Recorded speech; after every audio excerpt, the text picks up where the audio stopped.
Boa tarde a todos, sejam bem-vindos a mais um Assim Connect, o evento online da Associação Comercial Industrial de Mogi.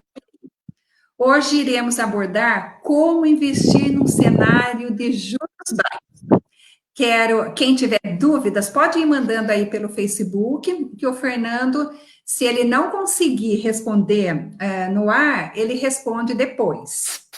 Eu quero apresentar o nosso convidado de hoje, que irá nos ajudar a entender melhor sobre o assunto. Fernando Milani é assessor de investimentos e sócio fundador da Sharp Invest. Ele tem escritório de assessoria credenciada pela XP Investimentos e está atuando no mercado financeiro há 14 anos. Então, é uma boa bagagem. Fala aí, Fernando, boa tarde. E quero agradecer de você ter aceito o nosso Boa, convite, viu? boa Muito tarde, obrigada. Wanda. Boa tarde. Obrigado você, tudo bem? Boa tarde, Wanda. Boa tarde, todo mundo. Tudo bem? Estou feliz aqui por estar participando desse evento. A associação é muito parceira nossa, né? Inclusive, parceira comercial aqui no nosso escritório. Trabalho com assessoria de investimentos, né? Temos um escritório credenciado da XP. E vim aqui bater um papo com vocês aqui, espero esclarecer dúvidas que forem pertinentes. Pretendo também já responder algumas perguntas que já estão retiradas aqui já, e vamos que vamos. Isso. A bola está com você, Ivana. Pode perguntar aí que a gente Excelente. está aqui para esclarecer aí tudo que tiver de dúvidas com vocês. Excelente. Então já temos uma pergunta aqui, Fernando. Fala para a gente um pouco de como está o cenário da taxa de juros no Brasil e como isso impacta na vida das pessoas. A gente está num cenário inédito, né? Acho que na história do Brasil a gente nunca passou por um cenário de juros tão baixos. Né? Sim. Isso aí tem uma série de razões, uma série de fatores, mas o fato é que há 3, 4 anos atrás a gente estava numa taxa de juros que chegava a 15% ao ano.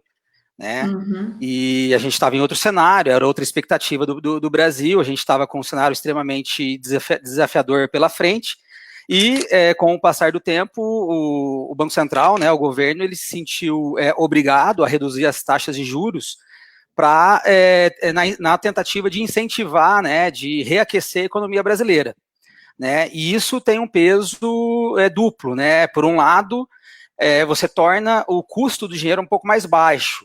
Né? Então, por exemplo, na hora que você vai fazer um empréstimo no banco, pegar alguma linha de financiamento, alguma coisa nesse sentido, com a redução da taxa de juros, isso significa que o custo do dinheiro para o consumidor fica mais baixo, fica mais fácil para ele consumir. E também, do ponto de vista do empresário, né, essa redução na taxa de juros é importantíssima porque torna o custo do dinheiro um pouco mais baixo para o empresariado. Isso aí faz com que ele consiga fazer novos investimentos, aumentar a sua linha de produtos, né, aumentar a sua quantidade de produtos vendidos, e isso gera crescimento, né, gera emprego, gera renda, e isso é muito importante aí para a economia como um todo. Por outro lado, para o lado dos investidores, né, quem tem costume de investir os recursos, né, no mercado financeiro, isso impacta negativamente. Né? Há 4 anos atrás, se você colocasse o dinheiro seu na poupança, que não envolve praticamente risco nenhum, né, você tinha aí tranquilamente 1% ao mês de rentabilidade. Né?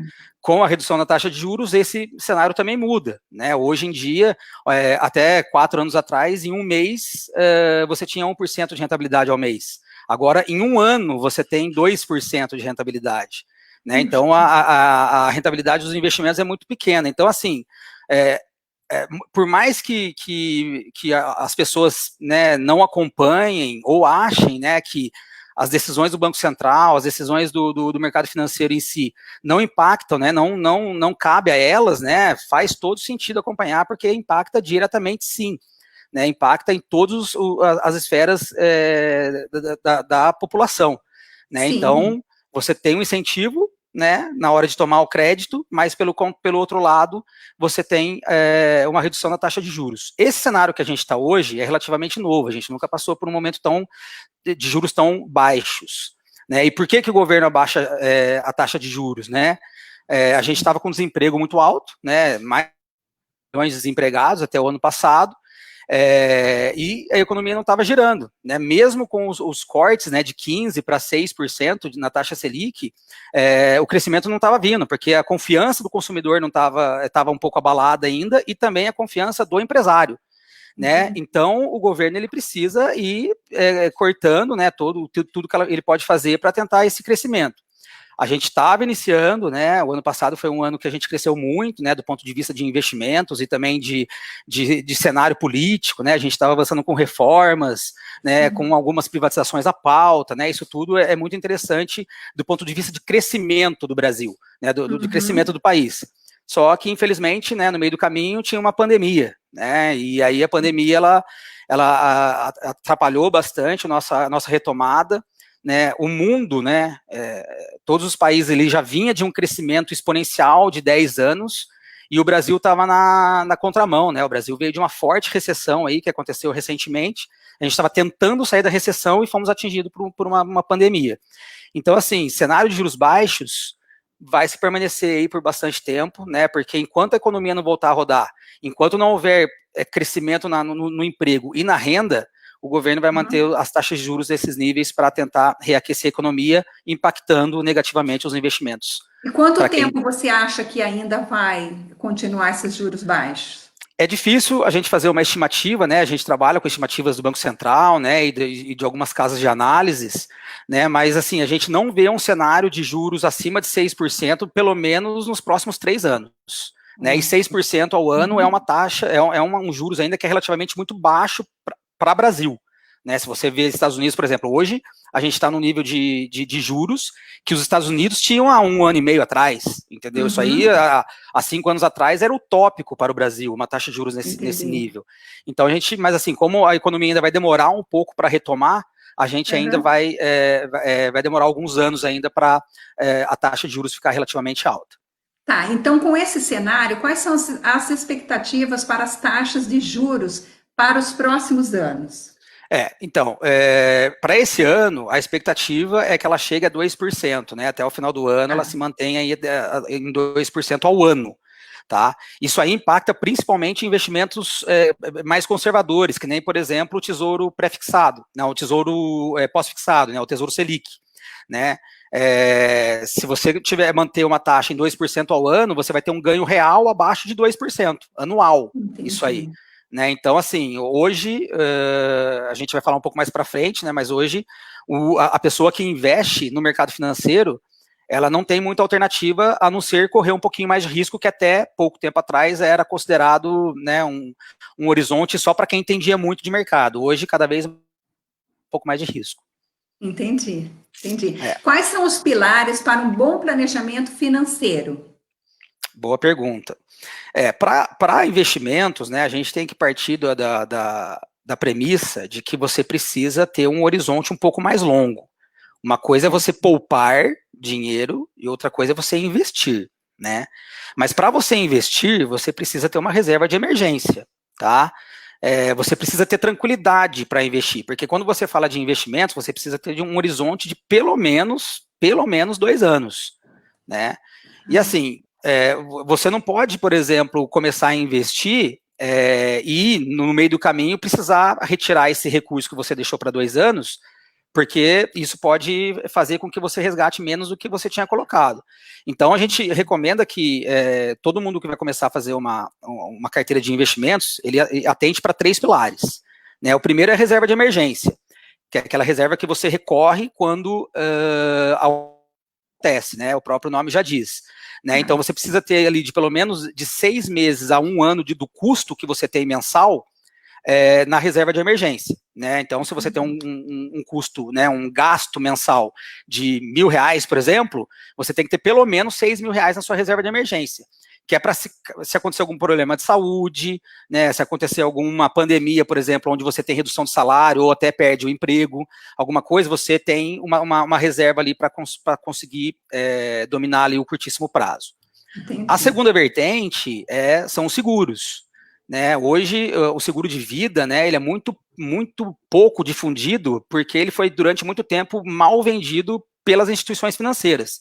né? O gerente de banco, ele oferece, né, o seguro de vida, mas ele não, ele faz mais ali para bater a própria meta dele do que explicar para o cliente realmente qual que é a necessidade que ele tem para fazer isso aí. Porque o que acontece? Hoje em dia, o brasileiro, ele compra um carro, por exemplo, ele compra um carro zero ou na loja, a primeira coisa que ele faz é fazer o seguro do carro. Porque ele tem medo de bater o carro ou alguém roubar alguma coisa, né? Um carro, por exemplo, 50 mil reais, né? Ele pagou 50 mil reais no carro, ele quer proteger aqueles 50 mil.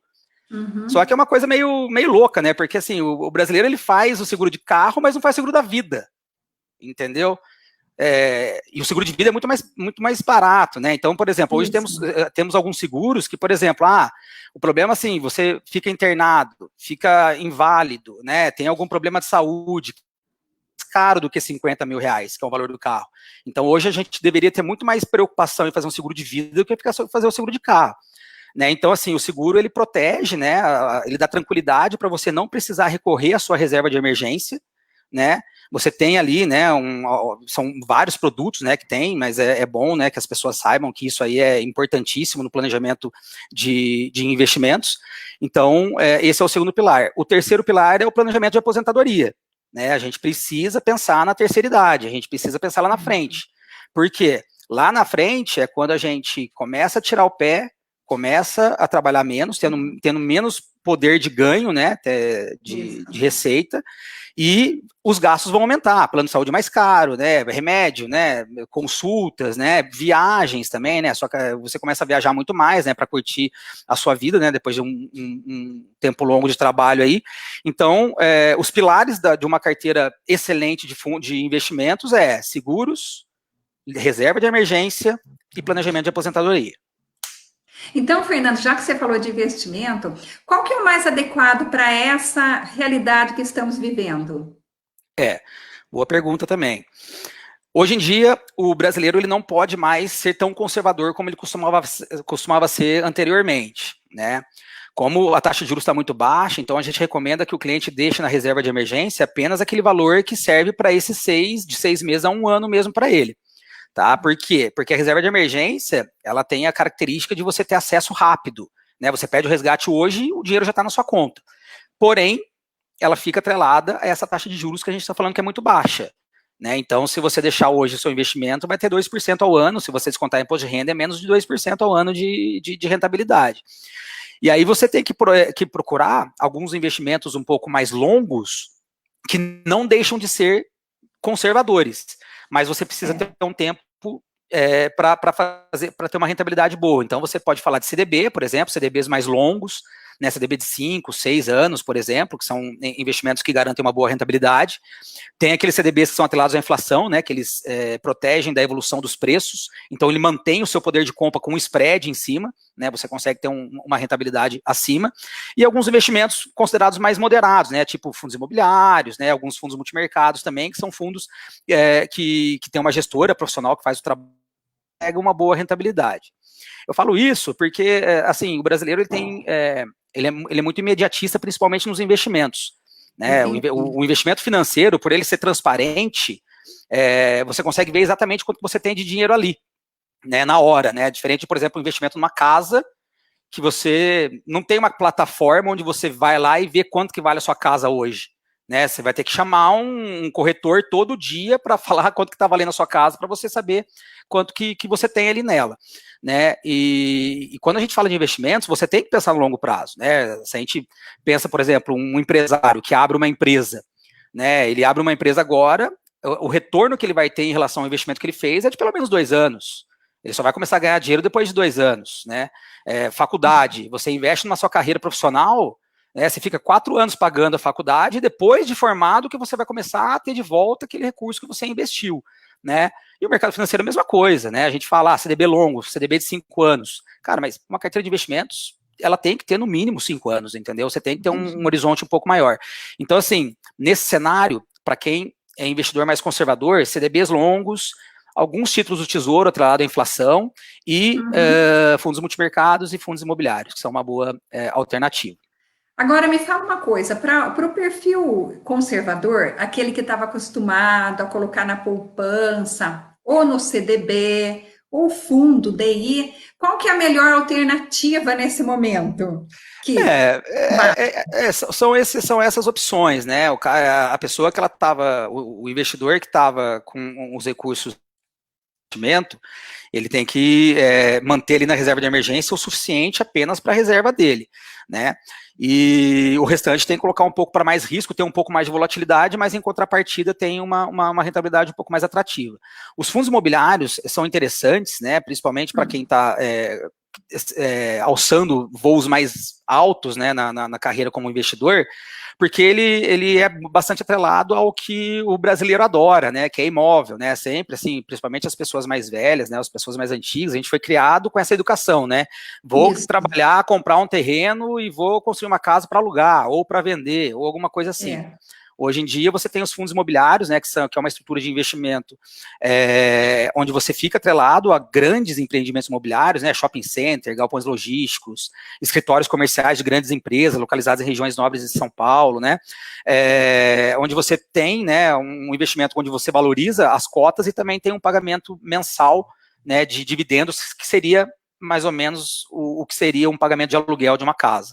Então é um tipo de investimento que o investidor precisa, que é bastante atrativo. Entendi. Ô, Fernando, e quais são as melhores opções para quem tem um perfil moderado? Legal. Para quem tem um perfil moderado, primeiro, vou falar isso várias vezes aqui, reserva de emergência, é ela que vai dar tranquilidade para você não precisar mexer nos seus recursos, tá? Segundo, investimentos, horizonte de investimento de longo prazo, tá? A maioria dos investimentos mais arrojados, eles não deixam seu dinheiro travado, você não fica com o dinheiro travado lá, mas você precisa ter um horizonte, porque o que acontece? Por exemplo, um investidor moderado que entrou no mercado financeiro agora em fevereiro, ele foi lá e colocou lá fundos multimercados, fundos imobiliários, um pouco de fundo de ações, comprou algumas ações também, porque a gente veio de um ano de 2019 extremamente eufórico, né, muito bom para o mercado financeiro, e aí todo mundo acredita que o mercado vai continuar daquele jeito. Aí veio a pandemia, né? A pandemia ela impactou tudo, né? Praticamente tudo, todos os setores. Só quem estava com dólar e com ouro que não foi impactado, né? E quem tinha também as ações de plataformas, né? Como Zoom, né? Essas plataformas de home office aí que tiveram um desempenho muito bom aí, principalmente depois da pandemia, por conta da demanda por isso, né? Então, assim, o que acontece? Por que eu falo que é importante a reserva de emergência? Quem colocou o dinheiro em fevereiro, muito provavelmente, no final de março, tinha menos do que ele colocou, né? E isso é normal acontecer no mercado financeiro.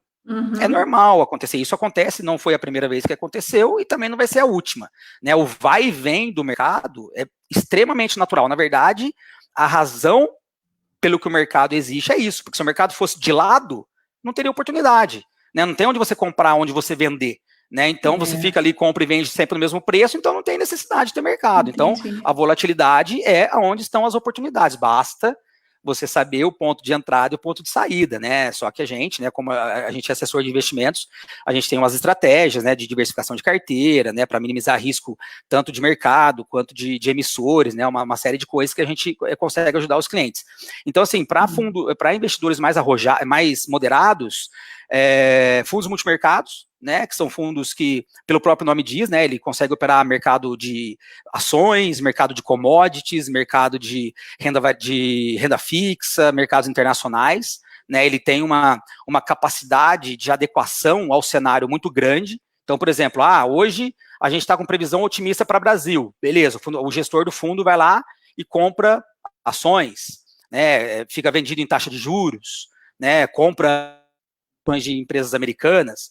Se o gestor vê que o cenário é pessimista, a gente vai demorar muito ainda para sair da pandemia, vai demorar um pouco ainda para recuperar. Aí ele começa a tomar posições um pouco mais pessimistas, né? Ele opera vendido em alguns papéis, né? Opera comprado em dólar, né? Então ele faz várias operações que ele consegue gerar retorno para o cliente. O fundo multimercado é interessante porque ele se adapta a qualquer tipo de cenário, né? Só que ele precisa ter um norte, né? O que aconteceu, por exemplo, em março, com a pandemia, o mercado ficou completamente às cegas, né? Ele não sabia o que ia acontecer. Só que depois que a pandemia passou, todo mundo viu qual que é a realidade, o gestor vai lá e fala assim, beleza, é aqui que eu vou. e aí ele consegue dar uma rentabilidade bacana. É um tipo de investimento bacana para moderado, fundos imobiliários, né? Fundos de ações também é interessante, né? Que é um mercado de bolsa aí, claro, dentro dos percentuais recomendados para cada tipo de investidor, mas também é um bom tipo de investimento para ganho no longo prazo. Nossa, quanta informação boa! Tem uma pessoa que ela está perguntando se tem algum planejamento indicado para aposentadoria. Boa pergunta, é aquilo que a gente falou no começo, né? Hoje é fundamental que a gente tenha um planejamento de aposentadoria, né? Porque hoje, principalmente para quem é mais novo, né? Tem quem está ali na faixa dos 20 até 45 anos ali, mais ou menos ali, a gente está na nossa capacidade total laborativa, né? A gente está trabalhando, está tendo receita, então a gente está conseguindo gerar bastante caixa e a gente tem, com certeza, que tem um excedente para poder poupar, para poder guardar. E a aposentadoria é interessante, né? Porque exatamente é onde você vai precisar de mais recursos e não vai estar com uma capacidade elaborativa muito boa, não do ponto de vista de saúde, né? Mas assim, tá cansado, quer descansar, já tirou o pé, entendeu? Já deu o que tinha que dar. São dois tipos, na verdade, são 3 tipos de investimento interessantes para aposentadoria, né? Os títulos de tesouro atrelados à inflação mais longos, né? 2055, por exemplo, aí, que são investimentos que protegem o patrimônio do cliente da inflação. Hoje a inflação está negativa, mas né, até 2055 tem tempo ainda, a gente não sabe como é que vai ser. Então é interessante que você tenha opções de investimentos atrelados à inflação. Fundos imobiliários, né, se você fazer uma boa carteira de fundos imobiliários, como ele tem essa característica de pagamento de dividendos mensais, você pode provisionar uma receita que vai cair todo mês ali, como se você tivesse um imóvel alugado mesmo. Né? A vantagem dos fundos imobiliários em relação aos imóveis de tijolo, né, que a gente fala, é que você tem diversificação, você não fica atrelado a apenas um inquilino, né? Porque assim, se você tem uma casa ou um prédio comercial hoje e você tem um inquilino só, você fica vulnerável a ele, né? Se ele sai do prédio, se ele tem um problema de desemprego, entendeu? Se ele tem algum problema de saúde, ele não vai te pagar, né? Ele vai comprometer 100% do seu fluxo de caixa, né? Agora, se você faz um fundo imobiliário, você é diversificado em várias empresas, né, e empresas de baixíssimo risco, né, Casas Bahia, por exemplo, falando em galpões logísticos, né, Casas Bahia, Panasonic, Leroy Merlin, né, Supermercado Dia, são esses que serão os seus inquilinos. Então, assim, a possibilidade deles ficarem inadimplentes é muito pequena, né, então é um bom tipo de investimento, gira em torno de 0,5% ao mês ali só no pagamento de dividendos ali, é bastante atrativo, é bem melhor do que a taxa de juros, né, que a gente está tendo hoje na economia, e você pode provisionar ali uma composição de renda mensalmente. E a terceira vertente é o plano de previdência. O plano de previdência, hoje, como o próprio nome diz, né, falando da pergunta, né, o plano de previdência mesmo, ele é bastante interessante, porque hoje o mercado financeiro está oferecendo produtos muito mais sofisticados do que antigamente. Né? Então, hoje você consegue montar uma carteira de previdência que tenha fundos internacionais, fundos de ações, fundos multimercados, né? E quanto mais cedo você começa, mais arrojado você pode ser, né? Porque como você tem o tempo a seu favor, você pode usar aí um tempo um pouco mais longo aí para diluir aí todos os riscos, né, inerentes aí de volatilidade no mercado e gerar uma boa rentabilidade numa carteira de previdência. E a previdência ela também tem uma série de vantagens, né? A previdência ela tem redução no imposto cobrado, né, imposto de renda cobrado. A maioria dos investimentos tem uma alíquota de 15% de imposto de renda sobre as rentabilidades e a previdência ela chega a 10%. Né, então ela tem essa vantagem. Ela não tem a figura do come cotas, né, que é uma antecipação de imposto sobre os fundos de investimentos normais, então ela acumula mais ao longo do tempo. E ela tem algumas questões também interessantes, que não tem TCMD, por exemplo, ela não tem cobrança, né, daquele imposto de transmissão de causa, morte e doação, né, ela é zerada, ela não vai para inventário, né, o patrimônio que você tem em previdência, ela já vai direto para o beneficiário, né, então não passa por inventário e também não tem a questão do ITCMD. Né, além de também não tem, ela é empenhorável também, né, para a questão aí de pessoas que trabalham com profissão aí que às vezes é muito suscetível à penhorabilidade, a previdência ela é empenhorável. Né, então, se você acumula um bom recurso ao longo do tempo, O juiz ele não pode, claro que o juiz ele vai analisar se foi feito de boa fé ou má fé, mas assim, vamos, né, tomar em consideração que foi feito tudo de boa fé, então a Previdência também não tem a penhorabilidade. Então, assim, são várias vantagens que ajudam você a acumular mais fácil do que através de outros tipos de investimentos. O Fernando, a Bárbara Brandina, ela está nos assistindo e ela está perguntando se tem, ela tem uma aplicação na reserva do Tesouro IPCA. Corre algum risco? O Tesouro IPCA, ele tem bastante volatilidade no curtíssimo prazo, né? Porque ele depende aí das expectativas de juros futuros e de inflação, né? Então, se você pegar, quanto mais longo você pegar, mais volatilidade ele tem. Né, mas a razão que você tem para aplicar num título do Tesouro é você segurar até o vencimento, né? Então, se você segura até o vencimento, você não tem essa discrepância no valor, né? O Tesouro, né, ele tem uma marcação ali a mercado, né? Então, você vê exatamente quanto que você teria se você se desfizesse dos seus títulos ali naquele momento. Né? Então, por exemplo, caiu 5%, mas é porque o mercado está pagando aquele 5% para o seu título aquela hora. Mas se você segurar até o vencimento, você se protege da inflação acumulada no período. É interessante. Entendi. Só que é bem conservador. Tá? É bem conservador, assim, né? Os títulos do Tesouro são os mais conservadores do mercado, né? É o que tem um pagamento de juros um pouco mais baixo por conta da certeza de recebimento, né? Quanto mais, assim, é que nem a gente fala, né? Quando você tem um dinheiro, se você vai emprestar o dinheiro para o Itaú ou para o seu vizinho, né? Qual que você tem mais certeza que você vai receber? O Itaú. Então, o Itaú vai pagar menos taxa de juros, né? Então, assim, o governo é o cara que tem mais potencial, nem que for preciso ele imprimir dinheiro para te pagar, ele é o dono da bola, né? Ele tem a grana ali, nem que for para ele aumentar a inflação, mas ele vai te pagar. Então, por isso que a taxa de juros é mais baixa. O Fernando Carvalho, ele passou aqui uma pergunta que eu também tenho. Precisa ter muito dinheiro para ser investidor? O Fernando, ele é um parceiro nosso aí, meu grande amigo. Tudo bem, Fernando? Um abraço para você e obrigado pela audiência. Na verdade, assim, nunca, assim, existem todos os tipos, né? E para você ser um investidor, você precisa começar, né? Então, assim, no começo ali você tem que ter uma disciplina de acumulação de recursos, né? Você tem que sempre estar atento à sua reserva de emergência. Depois que ela estiver montada, aí você precisa ter aquela disciplina de estar guardando dinheiro frequentemente, né? E se você conhece um pouco mais de mercado, e principalmente se você tem alguém que te orienta, né, você pode começar, né, principalmente se você for uma pessoa de idade mais jovem, você pode colocar em investimentos mais arrojados, porque você, lá na frente, você acumula recursos mais expressivos do que se você mantém em investimentos mais conservadores. E hoje em dia, não tem jeito, tá? Não tem escapatória. Ou você fica nos 2% ao ano, ou você vai para o risco. Tá? Não tem meio termo, tá? Você tem que correr um pouco mais de risco, e é por isso que, assim, esse mercado de investimentos ele está crescendo muito, né? Hoje a gente tem youtubers, a gente tem redes sociais, a gente tem os bancos se mexendo, a gente tem as corretoras, temos as fintechs, né? Então, assim, o conteúdo que você encontra online para saber sobre os investimentos, né, aprender um pouco mais, é muito vasto e é de graça, né? Então, essa é uma pergunta também. Como que funciona esse serviço de assessoria? Eu queria que você falasse um pouquinho, porque já que ele perguntou, às vezes falta uma assessoria, uma informação de uma pessoa.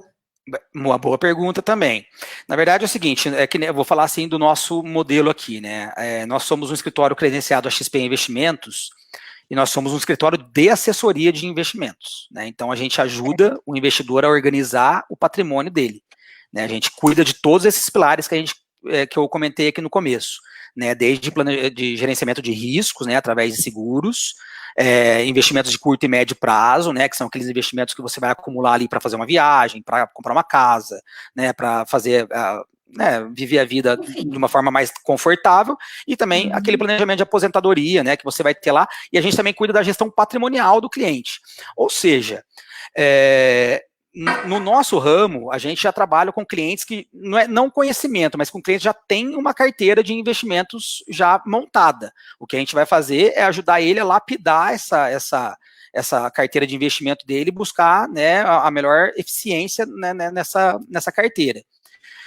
Para quem está começando, não tem muito segredo, você tem que ter a disciplina de guardar os recursos ali, né, em investimentos mais conservadores e procurar auxílio, né, em redes sociais, tem muitos relatórios que podem ser assinados, tem Empíricos, tem Eleven, tem Suno, né, tem várias empresas de pesquisa de mercado que auxiliam muito o investidor na hora de tomar um conteúdo, né, que tem uma explicação extremamente didática. Né, nós mesmos aqui, quando a gente começou no escritório, né, há muito tempo atrás, a gente usava muito esses relatórios, porque assim, a gente tem um conhecimento muito técnico, né, e para a gente passar para o cliente, né, de uma forma um pouco mais traduzida, a gente precisava ter esses relatórios exatamente para a gente saber como que a gente ia lidar com, né, para tornar isso aí mais claro para o cliente. Então a gente também usou bastante.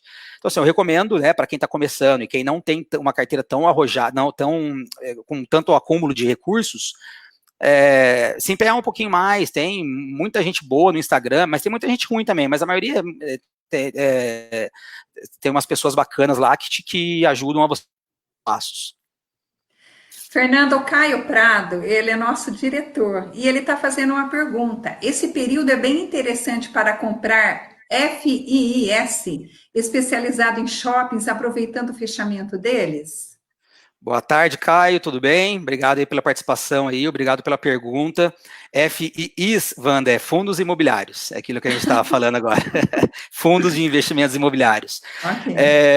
Caio, é o seguinte, né, é aquilo que eu falei, né, a gente passou por um momento bem atípico aí nos últimos tempos, né, houve, né, uma adequação por parte da sociedade em relação a tudo que você pensa, e o shopping center não ficou para trás, né? Por exemplo, você tem lá um fundo de shopping centers, onde 80% foi obrigado a fechar, né? Então, ou seja, nesse curtíssimo prazo, os pagamentos de dividendos, que são os aluguéis, eles estão paralisados, ou parcialmente paralisados. A gente tem que entender isso, né? Porque é uma situação óbvia, né? Como é que você vai continuar cobrando do seu inquilino lá, sabendo que ele está fechado por um motivo de força maior? Né, ele não está pagando porque está com falta de gestão de caixa, né, não é incompetência do cara, entendeu? É uma questão, né, totalmente nova. Então, assim, esse momento é bom, sim, para você investir em fundos imobiliários, no mercado como um todo, na verdade, tá? Mercado de ação, mercado de os mais arrojados, né? Mas os fundos imobiliários, eles são interessantes porque eles estão relativamente baratos. Né, as cotas deles tiveram uma queda de mais de 30%, quase 50%, na maioria deles, né, de março, no mês de março, né, teve uma queda muito brusca, então eles ainda estão num valor relativamente baixo, e assim, o patrimônio está lá, né, o shopping está lá, os shoppings principalmente que a gente mais comercializa, né, principalmente esses mais famosos, né, XP Malls, né, VISC, né, esses fundos mais tradicionais, eles têm a localização muito boa e uma carteira de inquilinos muito boa. Ou seja, é uma oportunidade, né? Que nem, por exemplo, hoje a bolsa está mil pontos. Em março ela chegou a 65 mil pontos. E todo mundo achando que o mundo ia acabar, que o mercado financeiro ia fechar a porta e ninguém ia sobreviver depois. E fundos imobiliários em 65 mil pontos está dando risada agora, né? Porque subiu, né? Eu até costumo falar, né? Todo mundo espera o melhor momento para entrar na bolsa, mas quando ele aparece, a pessoa acha que o mundo vai acabar e que não é um bom momento de entrada. Aí ele vai querer entrar na hora que chegar lá em 110, 115 mil pontos de novo, e aí já a onda já passou já, né? Mas assim, só concluindo a pergunta, é um bom momento de entrada em fundos imobiliários de shopping. Só toma cuidado para ver se são esses, né, os principais, né, que tem boa localização, bons inquilinos, né, e diversificação por regiões também. Né, evite pegar fundos que têm shoppings muito concentrados, porque às vezes um problema que dá naquela região lá pode ser que impacte o mercado como um todo. O Fernando Carvalho, ele está falando que numa aplicação eles cobram 2% de taxa. Se render 2%, a gente fica sem nada. E daí? Essa que é a questão, é aquilo que eu falei, né?